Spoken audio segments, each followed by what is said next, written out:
Everybody, welcome to this episode of the Disc Golf Answerman. I am Bobby Cool Daddy Slick Breeze. Welcome to this episode where I interview Tyler Brickley. Now, you might know Tyler Brickley from DGA. You've probably seen him in some of the DGA commercials, the super fair comparison ads he's done on YouTube and social media. So I've known Tyler Brickley for quite some time. I know he's been in disc golf for about 15 years, doing stuff on his own, creating content, and then working for DGA as a social media manager. And you'll learn a little bit about what's going on with him now. So I had seen on YouTube, someone had posted a video called the most 15 hilarious / cringe-worthy commercials in disc golf. A couple of mine were in that, and a couple of Tyler Brickley's was in there. And I was like, wow, I actually haven't talked to Tyler in quite a while. So I said, hey, you want to get on the show and just kind of use the show as a way for me and you to catch up on what's going on in our lives? And I found out about something he's doing called the Kindness Mob. And I thought, that's interesting. So anyway, this is the interview between me and Tyler. So enjoy. So as I said, I was tagged, I believed, in a YouTube video, or at least someone's pointed it out to me, that said top 15 most hilarious cringe-worthy videos, and so or commercials. And so I saw in the thumbnail was an old commercial that I had done with Dynamic Disc, black and white. I think it was from, what was that show where they would go fishing for? Was it just called crab fishing or crab something? Where it was a Discovery Channel. Life with Crabs. No. The Aftermath. The Aftermath. I think it was like a Health Channel show. Yeah. No, it was like a show where they went fishing on a boat and they were fishing for crabs. Oh, yeah. Like Wild Alaska or like something like that. And it was super popular. Yeah. Anyway, they had a promo for one of their video for their like an upcoming season. And I remember watching that. I was like, I could make that something into like a disc golf commercial for Dynamic Discs, and I did. And at the time, I thought it was pretty interesting. But now when I look back at it, it's got kind of a cult shtick to it. So anyway, so I saw that, and then I saw one of your ads on there for DGA, and I thought, I haven't talked to Tyler in a long time. I want to have him on the show. So I reached out to Tyler Brickley. So Tyler Brickley, how are you doing? And once we got the fee sorted, settled, right? Lawyers we had to go involved. back and forth for a couple weeks. And we eventually decided that I'm not worth anything, right? And so I should just do the show for free. Right. We could have skipped all that. Right. Now I've got lawyer fees. Ugh, those are horrible. Well, hang on, because two things. One, I think we're very similar, Bobby, because that's how I approach making ads too. Like, it's almost always inspiration from something else. Oh, yeah. Where you're watching it on a show or you see a different, like a different industry where somebody makes something funny and you're like, oh my gosh, I could do that. The greatest disc golf story ever told wasn't my idea, where I did the all-in-one take. There's 120 disc golfers' names as puns, right? That video. Yeah. That was a hunting video. There was a guy who has a funny hunting video channel, and he did the greatest fishing story ever told, or the greatest hunting story ever told, or something. Now, does it immediately are you actively seeking out when you're like thinking, okay, I need an idea for a commercial? Or you're like, let's watch a few ads, or is it like you're just casually watching an episode of Friends and an ad pops up and you're like, I could apply that to disc golf? I don't know if you're the same way. There's two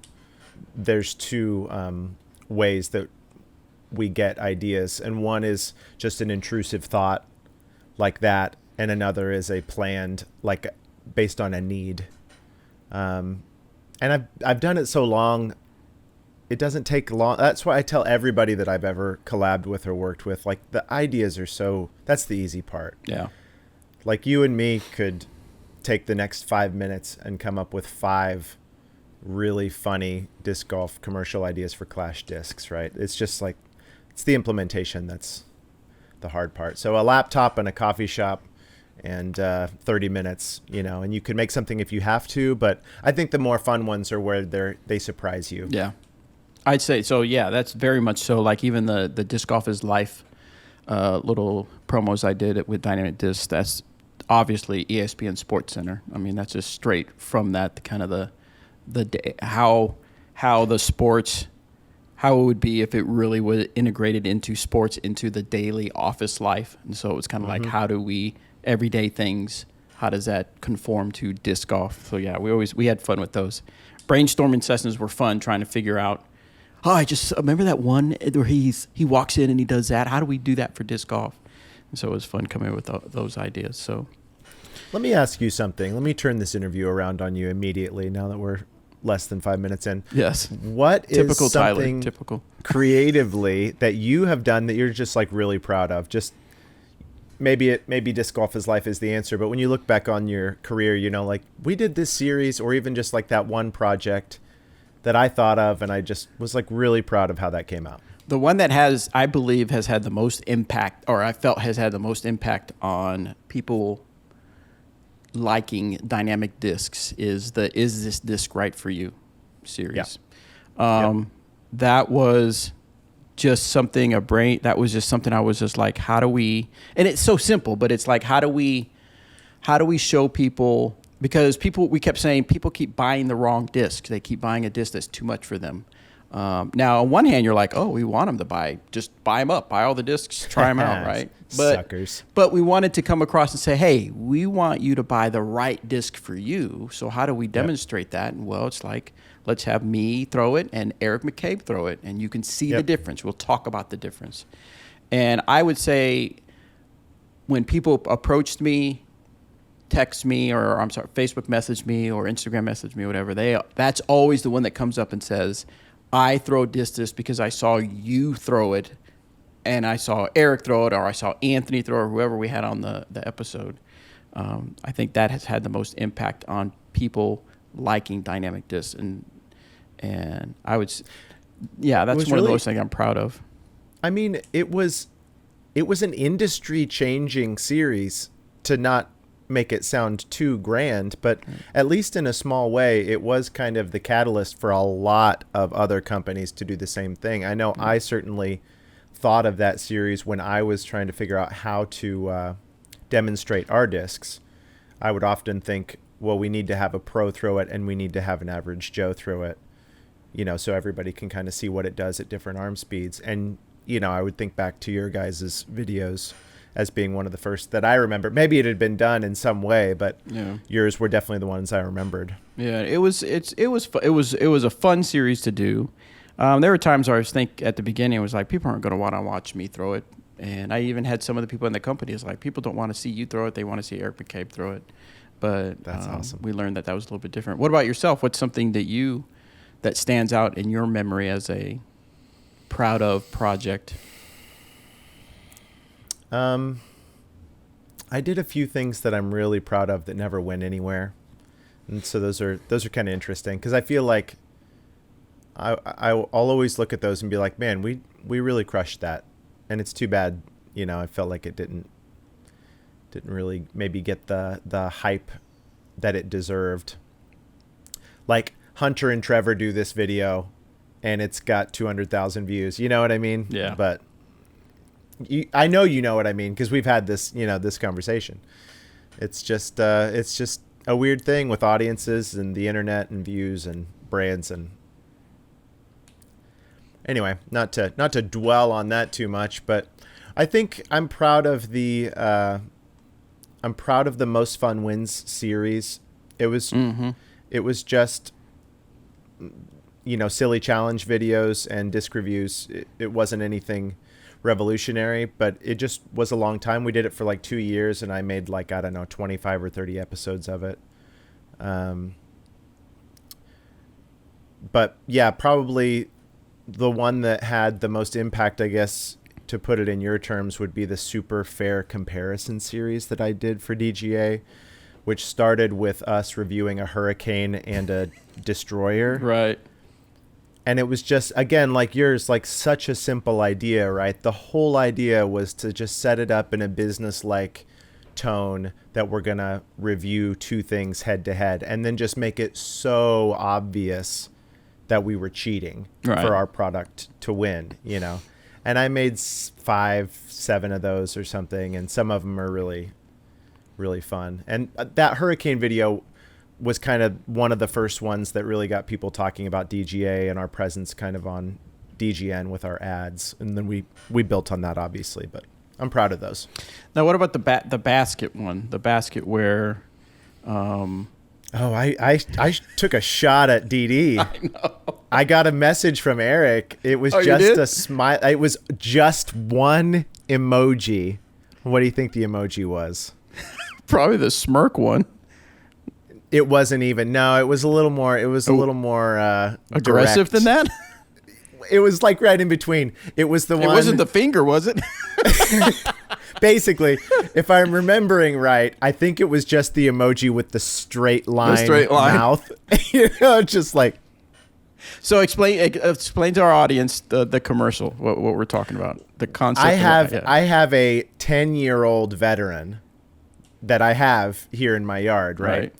And so I did a super fair comparison between a very old veteran, which frankly, like the paint's chipping off of it, the wheels broken, like it's all scratched up and stuff. And then I've got a like 6-month-old Mach 7, that's just like gleaming. And so I just had these close up. You know what? In fact, we talked about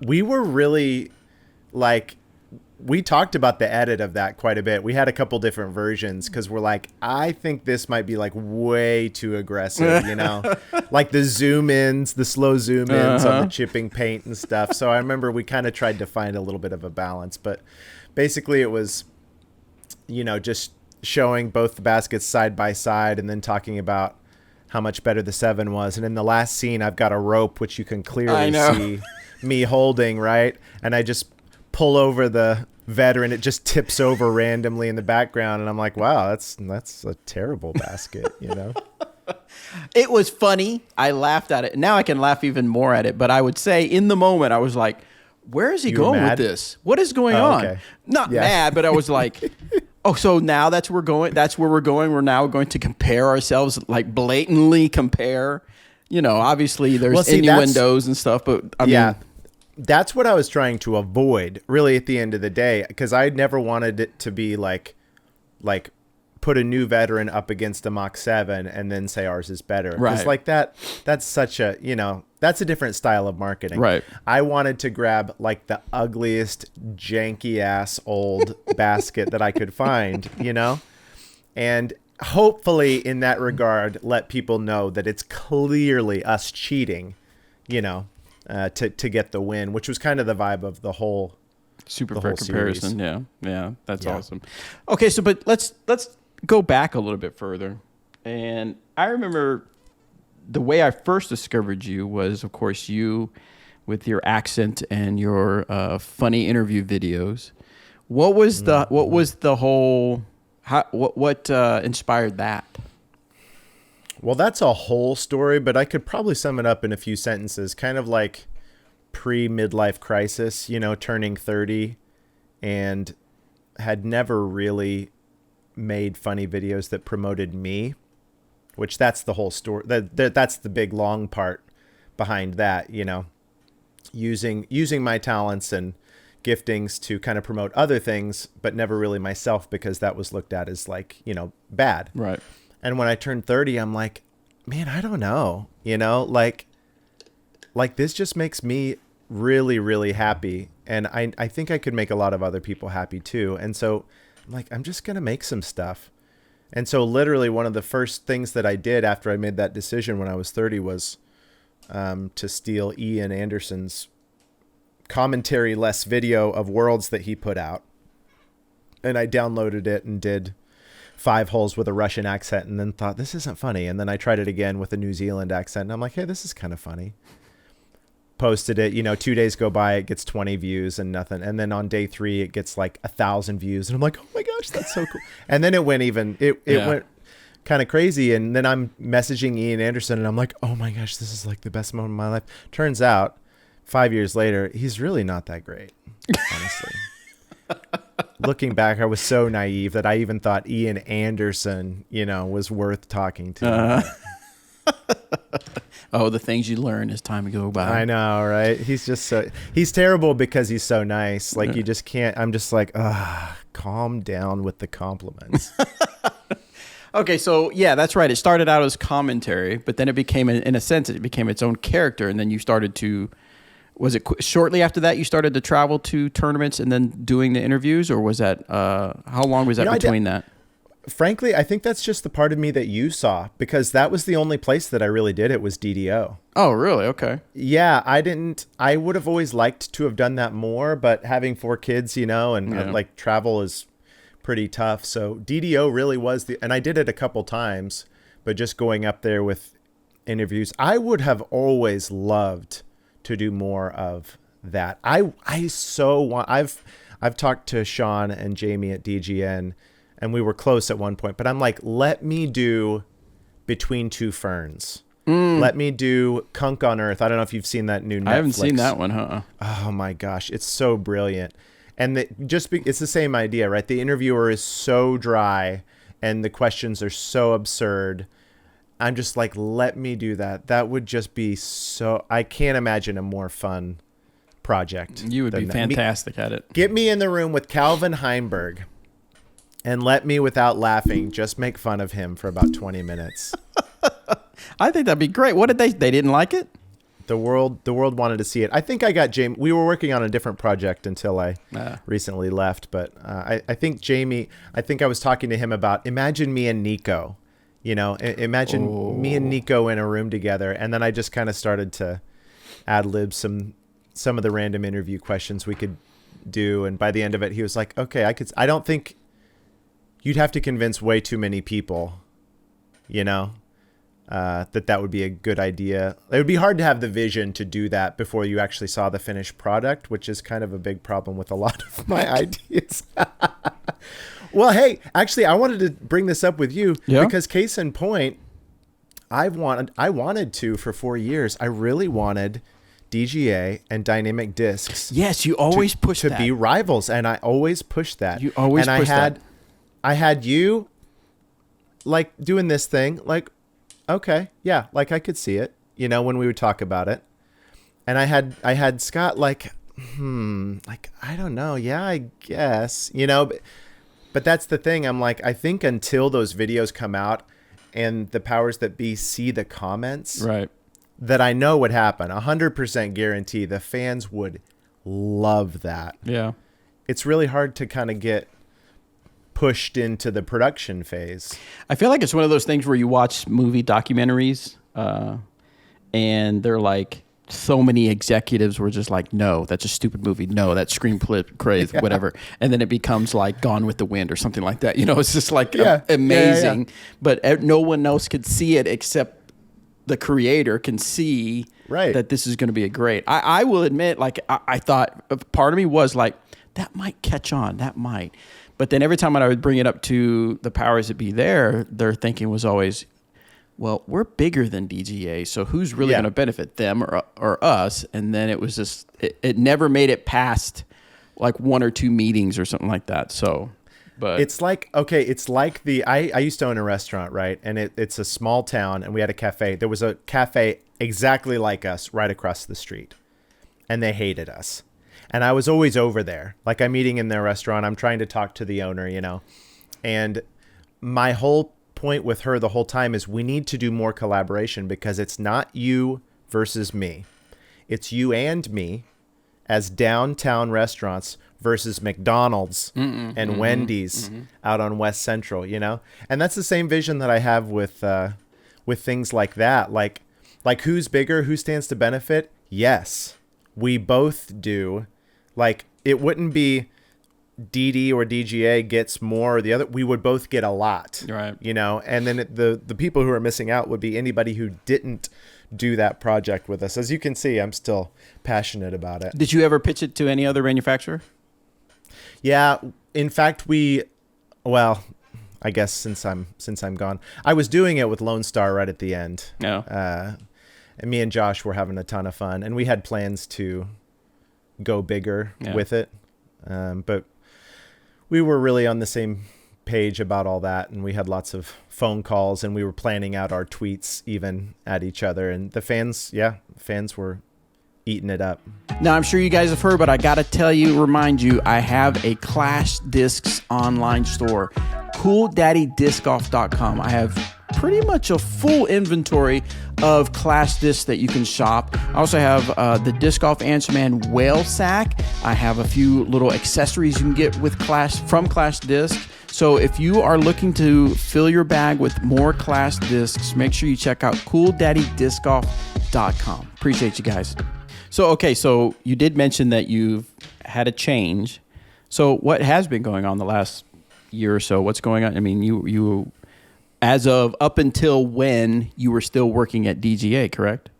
Yeah, a week ago. Whoa. June was my last month. So, and then Monday, 2 days from now is when I start my next thing, which is it's not an exciting thing. It's not disc golf related. It's not marketing or creative content related. It is a typical blue collar service industry sales job. All right. It was just the right timing for, again, back to the 4 kids from 6 to 10. They're starting to wear Jordans, and pretty soon they're going to be asking for 1997 Toyota Corollas to drive, and those things aren't cheap. No, they're not. Yeah. So I gotta, we had to make some hard decisions, but yeah. So so tell me a little bit about the last little bit with DGA. Was it just not going anywhere for you, for them, or, I don't know what you can or can't talk about? I'd say it was going well. Yeah. I mean, it made it a little more difficult when it finally came time to actually kind of let them know and start talking about it, because I mean, DGA's on the rise, like it has been for 4 years. Like there's been a really steady growth that I'm really proud of, pun intended. And they're doing great, and we were doing, things are moving up and onward. So from one point of view, it didn't make sense for me to leave because, DGA was growing a lot, but from another, I felt a little bit more okay leaving, just because I feel like I had done a lot of really good things that I'm proud of and put DGA in a little bit better position than when I started. Yeah. And my services maybe weren't as needed now as they were a couple years ago.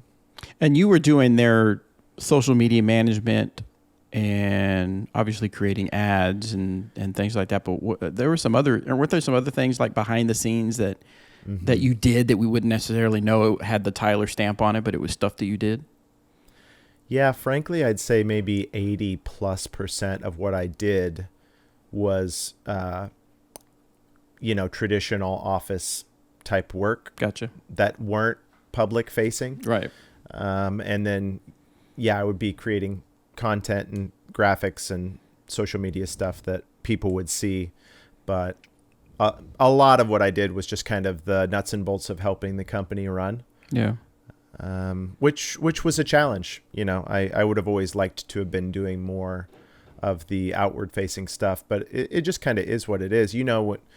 None of us are Coca-Cola, none of us are ESPN. And so there's not 200 employees to distribute tasks to. So everybody, needs to do what they need to do to keep the machine going. Right. So how did that feel? Because I remember when I left Dynamic Discs, disc golf had been such a huge part of my life that I felt a little lost, even though I felt like I was building a legacy there. And then now, it's like, did the legacy stop? Am I going to keep doing it? How did you... No, it was instantly erased, by the way. Instantly? Your legacy? Just gone. No, it's wiped. Just gone. Right. Immediately gone. Yeah. So nothing you did mattered. Did you go through any of that type of thinking, or was it more like upward and onward because you made the choice because you needed to think of your family?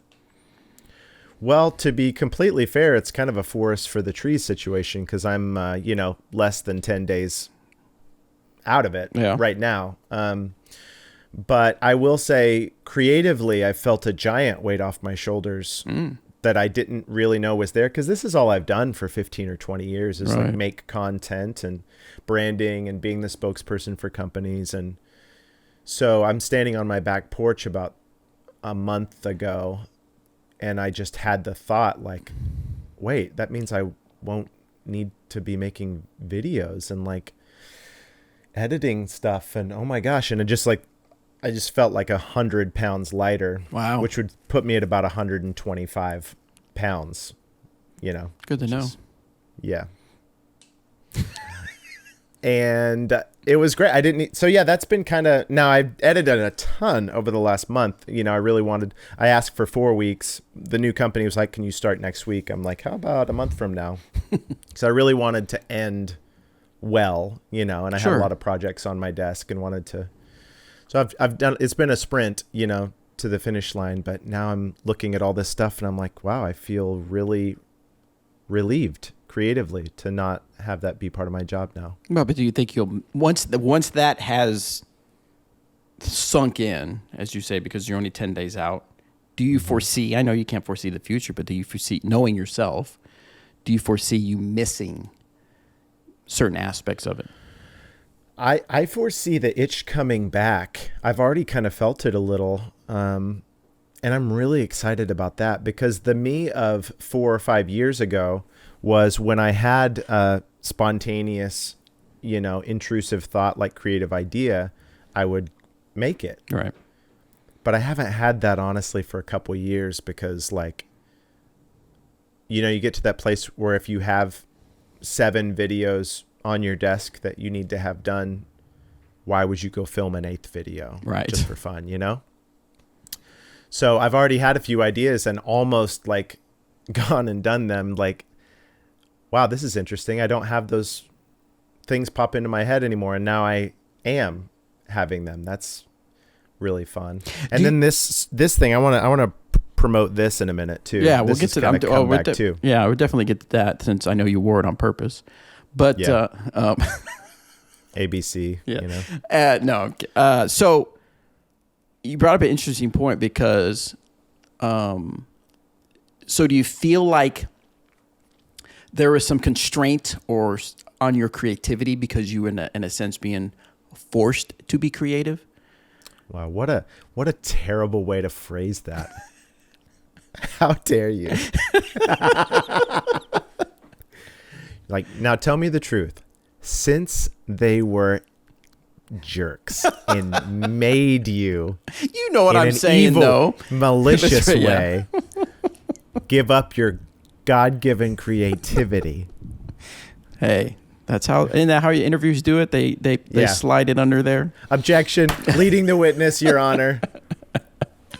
I think that what you're saying is essentially true. There's just, it's like Sir Arthur Conan Doyle, right? The Sherlock Holmes guy. He says your brain's an attic and you can only put so much furniture there. Right. And yeah, I think I definitely don't have more capacity than anybody else, Right. you know? I just And so remember if at times it's filled up with other stuff. For me, I remember at times at Dynamic Disc, like, I'd be sitting down on a Friday planning out the next week or the next 2 weeks or something like that, knowing that a new disc was coming out. And it's like, yes, we have to have a disc review. Yes, we have to have nice pictures. Yes, I've got to have this particular, you know, there's certain things you're like, you know, that are staples that you have to have out so people know about the disc. But then it's like, how do I've got to create something new and interesting. What do I do? And you're sitting down, and sometimes I would just go on YouTube and I'd watch people that had nothing to do with disc golf. I'd watch their YouTube videos to try to get ideas, and I would think, no, there's no way I could make that into disc golf. How could I do, you know? So sometimes that's what I mean by like forced creativity. It's like, you know, I don't want to name names, but like my boss, everybody knows who my boss was, would be like Danny. Danny Lindahl would be like, what are we doing here? No, but it would be like, there would be sort of that pressure of like, how do we come with something new, or how do we promote something? Do I just simply continually follow the template of promoting a disc, or do we think of something new? And so there are times where it felt like I was forced to be creative, But then you'd have times where, like we mentioned before, where you're watching a TV show and you're like, I could, if I did that, I could say this about disc golf. I could introduce a product like that, and then it would come to me. And so I guess that's what I meant by, like you said, yes, there are times where, like even right now, Clash Discs, I'm creating YouTube videos, disc reviews for my channel, just so I have that for my website and just to have out there. And I already know that I have 5, 6, 7 molds that I could just simply go out and do that. But it's like, I get to the point where it's like, so I've already done 8. Now I've got to do 5 more. How do I do it differently? Or do I just continue to do it because it's what's worked, it's what gets people to know about the product, and it becomes almost less like when I did the first 3, I was like, this is sweet, this is awesome, I'm going to say this, I'm going to say this, I'm going to throw like this, I'm going to put the camera here, I'm going to have a drone up here. Now it's like, okay, so did I do the drone? Oh yeah, I got the drone. Did I say this? Oh yeah, I did say that about the disc. And it becomes more work than and a template. Yeah, the template. And so it becomes a little more, I don't know what the word for it is, but it just becomes more like work, and where the first part is more fun, and it makes it a little easier to do. That's interesting. I think when you're processing all that, I think to say what I'm honestly thinking is to try and be confident here and actually, compliment myself, which is that I think I'm just really good at that part. Okay. Like that's just such a big function of how my brain, or that's such a main function of my brain since a very, very young age, is just that ideating part of the creative process. And so I just don't I felt the imposter syndrome for a while. Me and my cousin were doing business consulting for a while, where my main role in that was to come up with creative ideas for companies to help them with their brand. And we did quite a few of those meetings, and they only lasted an hour. So there's quite a bit of pressure to try and take in and understand somebody's brand and then offer them, some ideas that will actually help in that short amount of time. And I'd go into it every single time thinking, this is so dumb, I've never even been to college. And by the end, I was like, man, I wish we had another hour, because like I had more ideas. I'd email them later. And so I guess to just be confident with who I am. That the idea part has always just been forced or not. Yeah.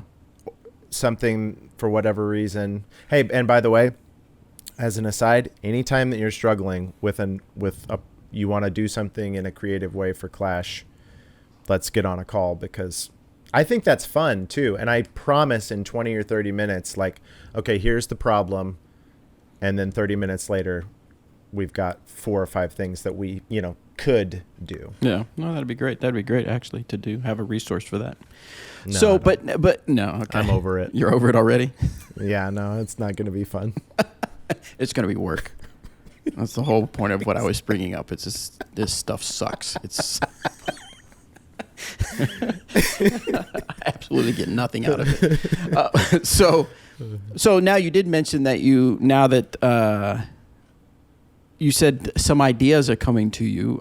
Do you have any plans to have a creative outlet, since you say that this new job doesn't sound like it's a creative outlet?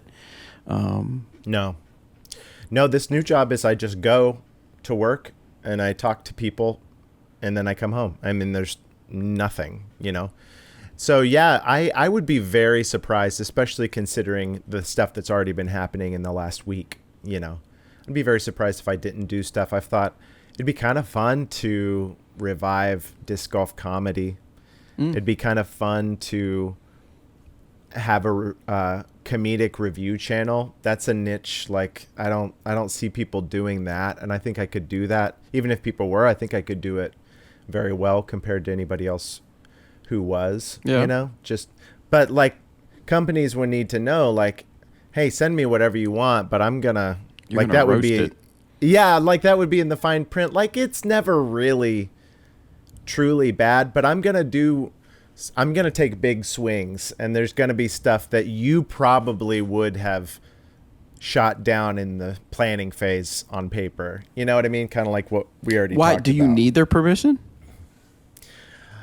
And I think that, like, if I'm going to have an arrangement with somebody, I want them to know going in. I would hate for somebody to, like, looking back on it, be like, you suck. That was not at all what we Right, but why? agreed to. I mean, there's plenty of YouTube channels that just scrape footage and give their editorial on it. Oh, yeah. Like, if I didn't do it, like, collaboratively with the company, Right, if I just, like, got a bag and did a thing, and that might be a good way to start, because, I mean, of course I'm a narcissist, but I don't have, like, I don't have a big, like, giant brand where I could just make calls and say, hey, send me stuff, and all. Well, my thinking reviews. is Maybe that, the first few is I just do some. and it's kind of a proof of concept. In other words, you do Yeah. a few, get some traction on it, and then send it to somebody and say, hey, this is what I do. Yes, I'm going to come at your brand, or I'm going to come at your product.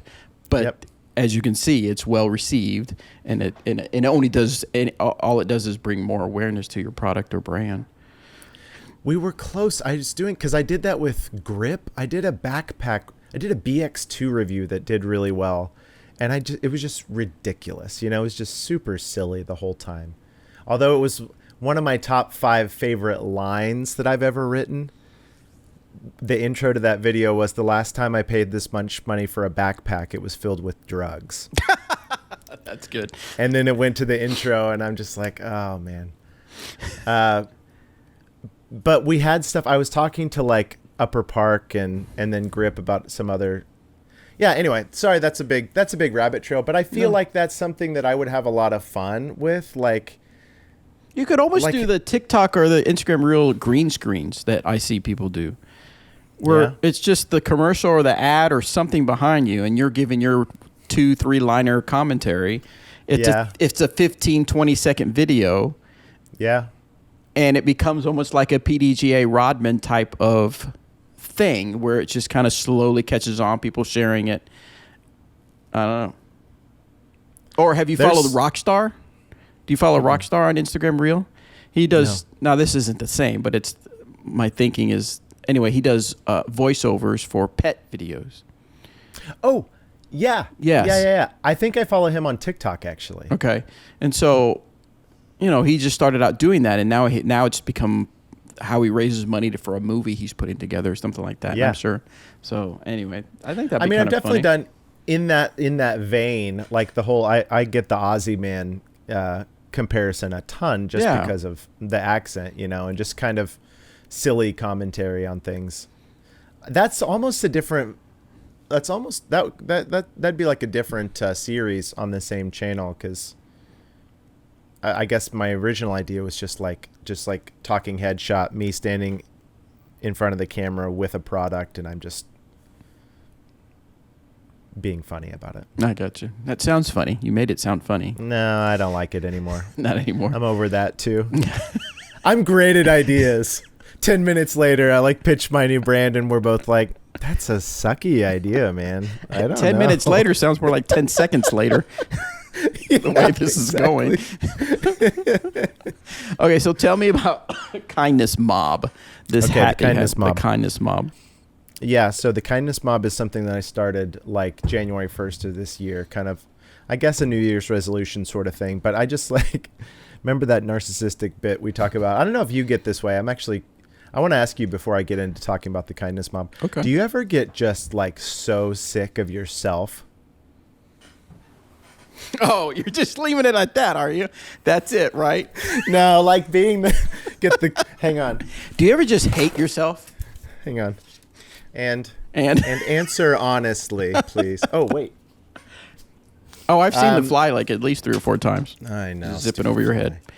You're the face. You're in all the videos. You're kind of the little mini celebrity. You're the people talking about you. Does it make me a narcissist to say no? I never get sick of that. No, probably just healthy. You're probably just a little bit more mentally healthy than I am. Right. No, I never. Now, of course, I judge myself, the way I look, the way I said something. I should have said this. Oh, this would have been funnier. This would have been a better reaction. You should have skipped that cheeseburger the last 3 nights. Stuff like that.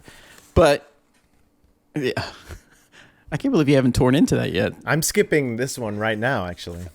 So, but I enjoy seeing myself in video. There's nothing wrong with that. Like, my therapist would say otherwise.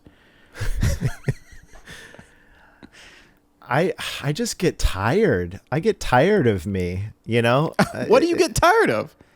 I don't know. It's just like me, looking at you, hearing yourself. It's the same old. I guess if I was like stuck on a deserted island with somebody, right? Or a desert island. I would love to be stuck on a desert island. Yeah, that's a different. It's like that person. Like after a while, call it like 35 years, you're gonna just be really tired. Their sense of humor is the same. Their face, their voice, their ideas about everything. Like you're just gonna be like, could you just go live over there for a while? Like really. No, I don't get tired. Like just recently. So, okay, I'm sure people know I play pickleball. They know I love my pickleball. So there's a group of guys that I've gotten to know where every Saturday we go to a park and we play pickleball, and I'll see them sometimes at Monday night. And now we've become like the movie group too, where we've seen a few Marvel movies or together and stuff like that. Anyway, I can't remember. We're on a group chat, and all of a sudden someone said, "Who is this?" And it was like a Cool Daddy Slick Breeze interview from 10, 12 years ago. And I was like, that's pretty cool that they somehow stumbled across that, because I talked about disc golf and used to do media a lot for disc golf. I watched the video, and I was like, man, my lisp was horrible. But I thought it was cool that they found me. I like me being on video. Oh, good for you. You obviously do not like yourself on video. I guess I do like me. I do like who I am. It doesn't sound like it. I do like who I am and how my brain works, and I love what happiness that I can bring to people. Right. I just kind of feel like somebody with a big personality, if you're around them all the time, I'm like, that person can just be a lot, and I can get kind of tired of them. So I kind of and you already do it. So you do say it for, that to for myself.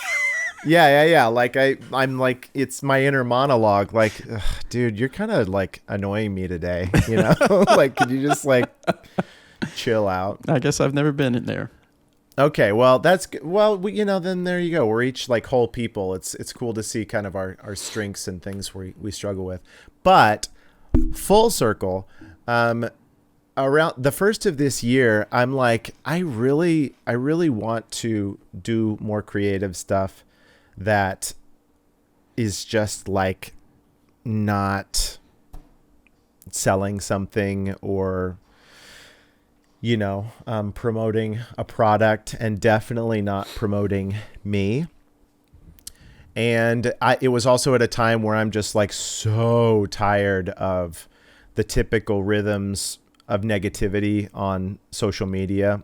We all have been at different levels for a long time, but I'm just like, is there something practical that I could do to help that? Yeah. Because people are just trolls, and they just can say whatever they want. And it's just like, if you see somebody in the grocery store, you don't just immediately bash them for all of their ideology and say hateful, terrible things to them. You're like a decent human most of the time. But on the internet, apparently it's completely different. Well, I do that on the inside. Now, I don't do it on the outside. But that's at least one step towards a healthy human being. And that's an important step that most people don't have. So I had this just really simple idea about like starting a channel that was filled with anonymous people like me who would just go to other channels anonymously and like comment nice things.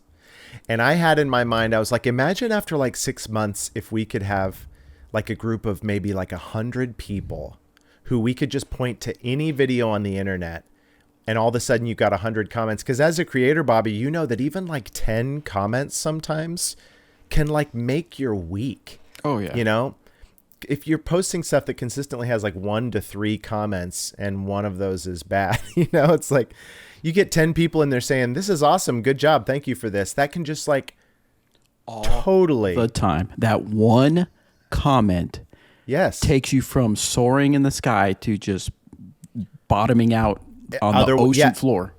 It does. It takes like 1,000 to overcome the one negative one, right? Yes. So I'm like, let's go find those 1,000 people. Well, it went viral and people like were way more into it than I thought. Wow. And so we were like in the first week already at that consistently having 100 people per day number. Like 2 days ago, we did somebody nominated a girl who was just singing, playing her guitar, and her video had 3 comments, right? And I'm like, this is such a great video. And so this is better than normal, what I'm about to tell you. But I just made a video where I'm like, this is her, here's her username, don't tag us, this is anonymous, but let's all go watch the video and then say nice things. And then her video went viral and she got like 2,000 nice comments and hundreds of new followers and stuff. And I'm just like, this is such a win-win-win. I'm the primary benefactor of this for sure, because I get to I'm like riding at the front of the happy train, so it's just so fulfilling to me. But I can see this like very real world impact of positivity that's happening to the people that we mob, and maybe more importantly, the people that are actually participating in this. Because our slogan is kindness for everyone, always. And I love this because this is not how I was raised, sadly. You would think on the outset, if you knew my background, that it would be that, but it's really not. It's really more like kindness for, probably not them, because like that's a pretty evil worldview. So nah, or these people aren't living exactly how we agree with, so that doesn't really apply to them, And so it's kind of a radical statement for me personally, kindness for everyone always. But the more I've said it over the last 6 months, the more I've just fallen in love with that idea. Like, there is nobody that I can't say something kind to. Oh, yeah. In any situation, there's always a way to be kind, even if I completely disagree with everything that person is doing. So it's been kind of stretching for a lot of our members, I guess. Anyway, all right. I love it. I think that's fantastic. The kindness mob. It's only on TikTok, which is kind of a problem of scalability. If you're a marketing guy, I think about these things. I'm like, man, I would love to do the same thing on Facebook. Gosh, talk about a platform that needs that. Reddit, Instagram. Oh, Reddit needs it terribly. Reddit needs it. Right? I remember. I can't. It may have been around the time that Trump either became president or the whole, the campaign was happening the first time he ran for presidency. Mm-hmm. And I remember just my newsfeed was just full of just people trashing either side. It was just the whole either side Yep. was just bad. And I remember starting a hashtag brighten up my newsfeed, and I would just I would simply post. I started out with posting cute pictures of puppies, and yes. I would just say I'm sick of all this, whatever. I'm posting cute pictures of puppies, brighten up my newsfeed. Do you remember the screen recording that I took of you? It was around that same time. I'm scrolling Facebook. Negative. Yes. Negative. It was something about like a pizza or something. I don't remember, but it was just like, you were just like in a happy little cloud, and everybody else was just dark and dismal. And so I scrolled back up like 10 posts and I took a screen recording. I'm like, I want you all to see this, it's just like, you suck. People who think this are ridiculous. Anybody who disagrees with this, you guys are more...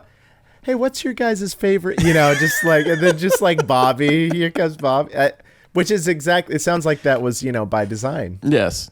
I was purposely saying I'm sick of reading all this junk in my whatever. So I would imagine you are too. You could be too. Yep. So I'm going to add something to your feed that's going to brighten up. And so I did it for maybe about 2 or 3 weeks. And then I kind of just stopped. So But yeah, I think that's fantastic. So, okay, so you say it's on TikTok and you don't, so is Kindness Mob like its own account, or it's just under your account, or how does that No, work? I still do I try and do funny things randomly on my account. Yeah. But it's at the Kindness Mob on TikTok. And it's definitely the main thing I do on there. The challenge of scalability is that we're mobbing specific videos, specific creators. So I can't really like make a video that we could post to all of our platforms. So I would have, if I wanted it on any other platform, I would have to times like 100% my effort for every platform we wanted to add. So what are you doing? Are you just thumbing through, looking for?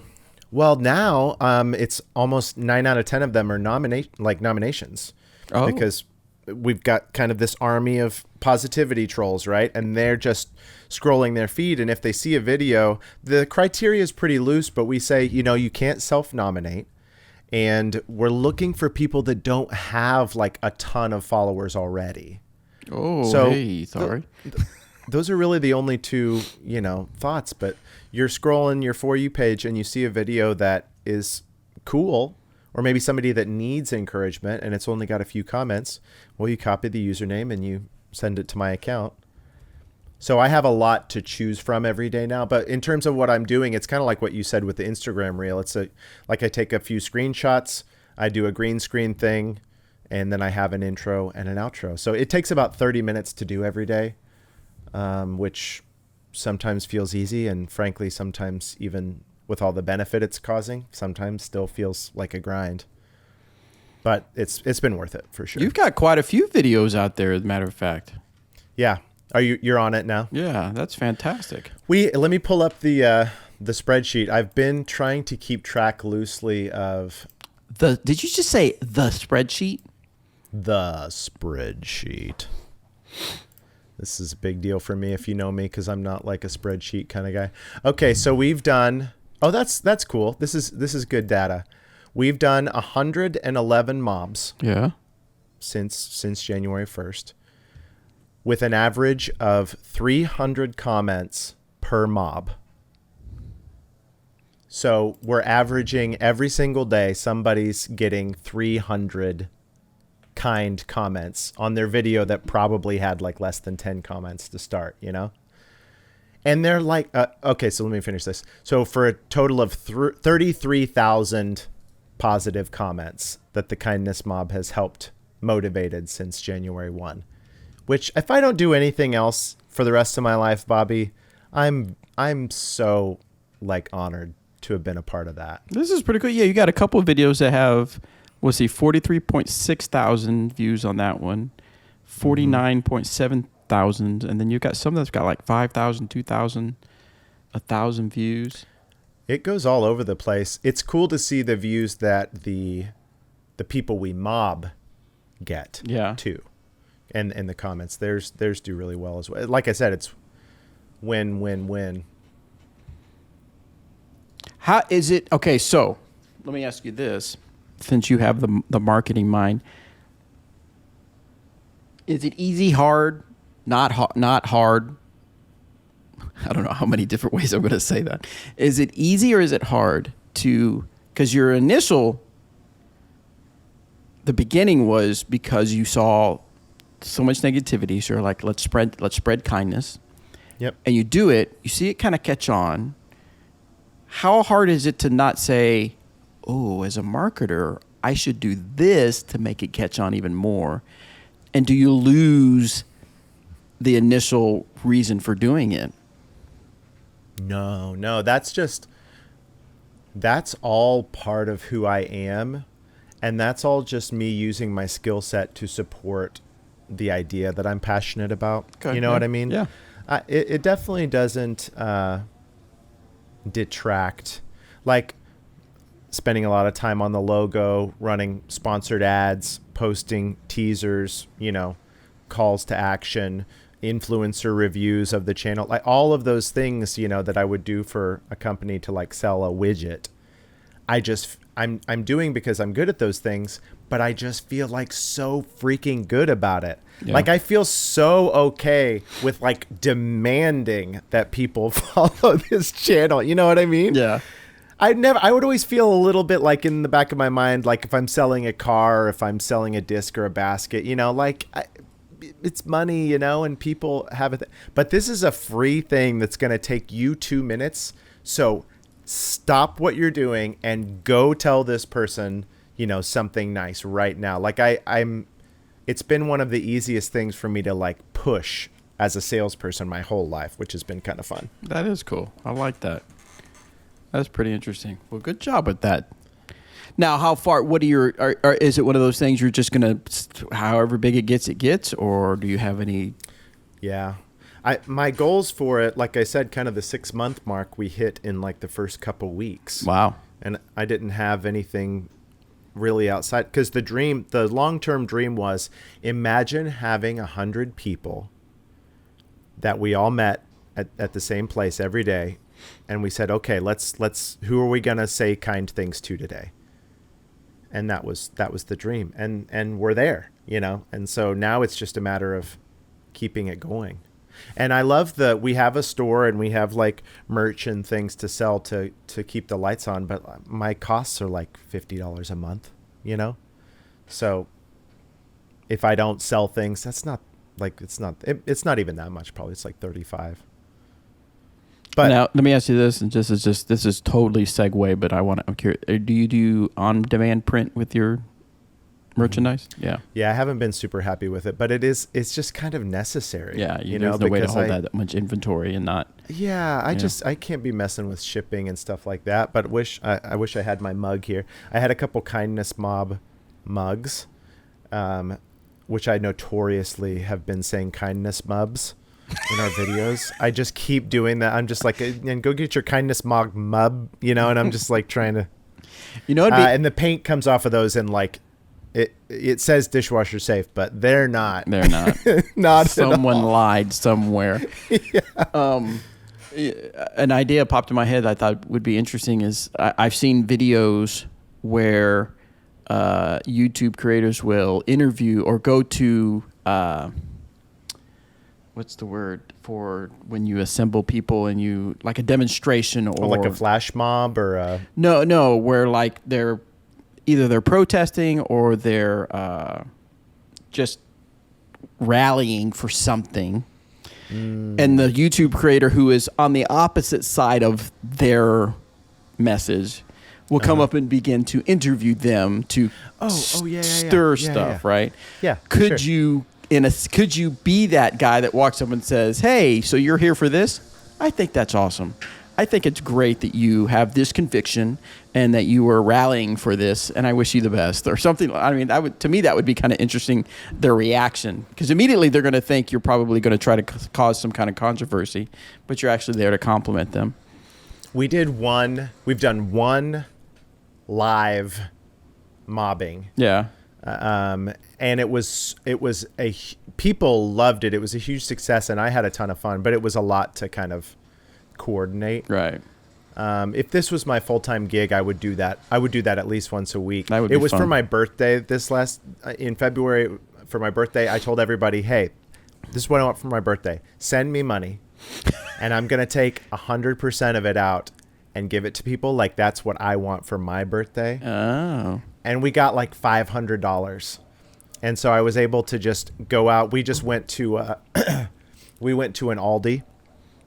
And a buddy was filming me, and we just like started paying for people's food and telling them about the Kindness Mob. And that was a blast already by itself. But then we met this lady, and it's a long story, but we spent like the rest of the evening with her, and it was crazy. We gave the rest of the money to her, and we're just end up crying together and just like hugging each other. And it was just like this, it's just like, that's why I was made the way I am. That's cool. You know? Yeah. That's it right there. I've never felt that like 100%ness about any of my work before the Kindness Mob. Really? That's interesting. Yeah.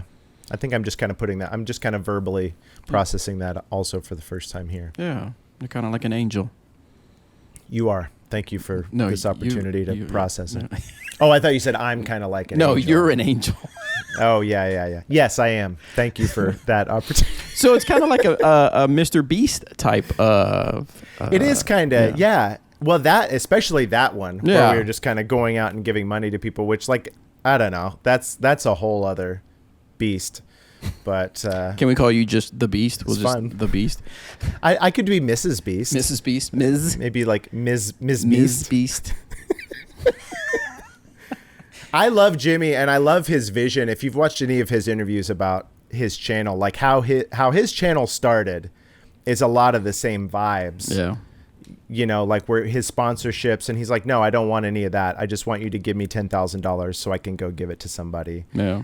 Really pure-hearted guy, and I don't know what Beast has like done. I don't watch all that anymore, but I love the start of it all. Yeah, it's pretty cool. Well, that's cool, Tyler. I didn't know.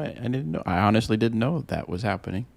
So I don't keep up with kindness. I'm pure evil. I just keep up with all the evil stuff. Well, it's kind of weird that it's only on TikTok. You know, it's kind of hard to. It's a little bit inaccessible for people who aren't there. That's true. My feed is full of people not liking Bud Light anymore. So that's kind of yeah. Those people need to be mobbed. Like, yes, they do. So bad. So many people. So, well, very cool. All right. Well, I'll let you get back to what you're doing in life.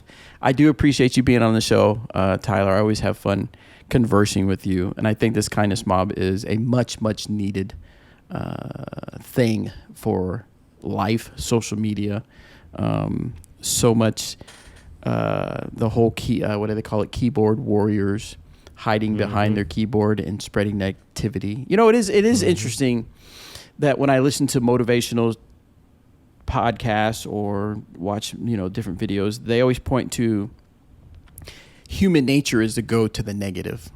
Our mind, for some reason, our brain finds that as a protection or a knee-jerk mechanism that happens, that we automatically go to the negative. So it's almost like you have to work to be positive, which seems weird. But so I think it's great that you've made an avenue for it to be easier for someone to go, oh, I have an opportunity to be nice to someone. Let me do that. And I think that's what the world needs more of. So it's a little bit of just the collection of those people. Yeah. Because 80% of the comments on our videos is, oh my gosh, I've done this for years. You know, like this is what I've been trying to do. But it's so hard to fight a wave of negativity as just one voice, right? So there's been a unique, fresh sense of like power and influence in all of us doing it together. Yeah, it reminds me of the things I've heard where people say, and just because it's a industry that pops in my head, it's like we're so quick to tell the waiter, waitress something that went wrong with our order, yet when everything goes like it should, nobody says anything. Yes. Right? Why can't we say, hey, I appreciate you bringing me, thanks for filling up my water, not letting me get, run out of water. But when they don't bring my water and I've got ice, I'm like, where is the waitress? So. And also your last two sentences are the best book on business management ever written. Ice? What did I say? What was my last sentence? You're like, dang it, I wish I had read that book. I know. No, just like managers of people, take note to Bobby's words here. Like, we're all so quick to point out the one thing that goes wrong, but you didn't say anything about the last 17 things that they did right. Right. Exactly. I remember one mentor had told me, what was it? The whole compliment sandwich. You always want to. I thought that was my mom's thing. No, I literally thought Christine Brickley made that up. She told me that like 30 years ago. Yeah. Or no, the way he do it, he would also equate it to is a bank. In other words, when we discipline our kids, think of it as a withdrawal, right? Mm-hmm. Well, how much have you deposited into them so that when you withdraw, you're not negative? So that's all they think about is what they did wrong. But have you made enough deposits so that when you have to, because you have to, I mean, you have to with kids, you have to with your employees. There are times you have to point out things that aren't working right. But have you deposited enough positive things so where the negative doesn't wipe them out? And so that's a very important thing to do. So I think that's great that you're trying to wipe out the negativity and deposit into people's lives in a positive way. Cool. All right. Thanks again, Tyler. I appreciate you. Thanks, sir. And hopefully we'll have you back on the show down the road. I'd be honored. Yeah, we know more about you. Know what's going on with the kindness mob.